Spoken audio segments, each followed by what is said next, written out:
Успіхів! Удачі вам! Речки,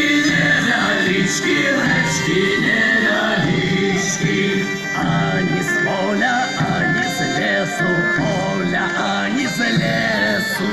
Тільки з речки, невялички.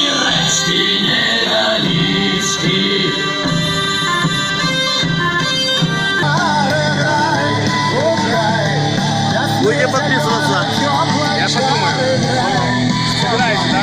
У нас информационный пикет по сбору подписей за Поліну Шеренда-Панасюк, активістка Європейської Білорусі.